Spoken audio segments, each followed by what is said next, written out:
This is an Instagram account that has caused a backlash online, well, in particular over the weekend, because it was advertised as hosting a St. Patrick's Day rave. It's the Paddy's Day lockdown rave somewhere in Dublin or in County Kildare. And the bio of the account reads, Paddy's Day lockdown rave on the 17th of March in the Kildare, Dublin area 2021. Tickets are €20.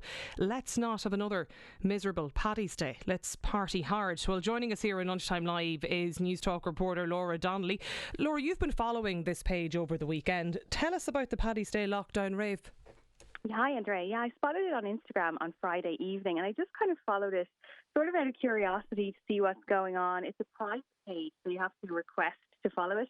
And my own Instagram bio mentions that I work in radio, as a journalist, so I didn't think they'd accept me because they keep posting over the weekend, like, you're not to share this information. They'll delete what they call rats.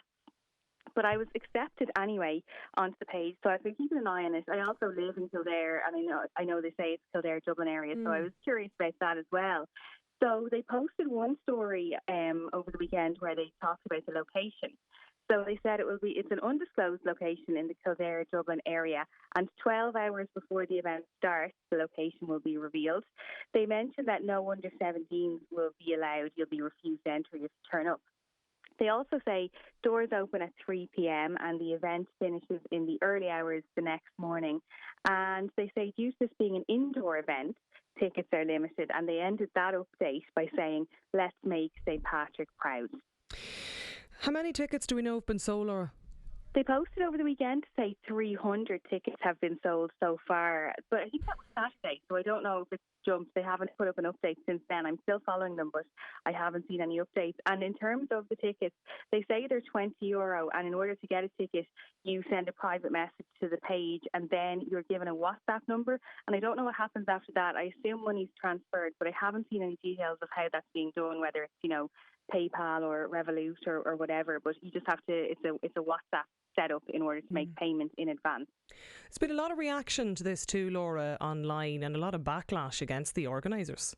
Yeah, they're getting a lot of negative comments. As I said, it's a private page. You have to be accepted in, and they do say they'll delete people. But I could only find one positive comment on all of the photos they've posted over the weekend, and that was someone saying, can't wait, I'm willing to take the fine.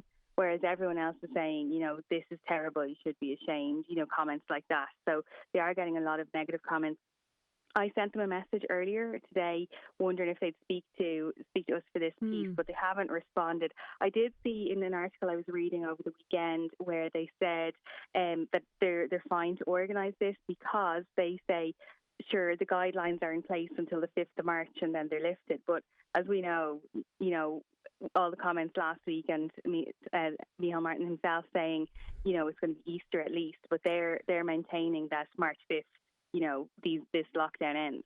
So the organisers of this event, from what you can see on social media and on Instagram, say that the guards can't take any action against the organisers or the hosts of this rave because at this point there's no restrictions on gatherings past the 5th of March, even though, as you said, the likelihood is it will be extended, but at this point in time. Yeah, they say that the guards can't do anything. And also another comment they said over the weekend was that the guards won't find the location. I contacted the guards earlier as well just to see if they had any comment on this, and their only comment was that we don't comment on material published online by third parties. So no idea what they're thinking so far. I'm sure this is going to absolutely anger an awful lot of our listeners out there. If you want to get in touch with us today, it's 1890 453 106. But equally, if there's people listening to us who've purchased tickets for this event, or perhaps the organisers themselves might like to get in touch with us, we'd love to hear from you here on News Talk if you do.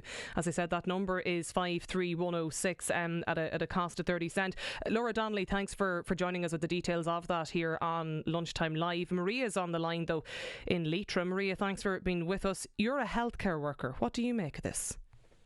Hi, Andrea. It's lovely to talk to you. Yeah, you too. To be honest with you, when I heard it first, I thought it was a joke. I thought somebody had put it up online as a bad joke. I really can't believe it, to be honest with you. I'm gobsmacked. And I know currently the restrictions are only to be in place till the 5th, but everybody knows that they will be extended, that they have to be extended.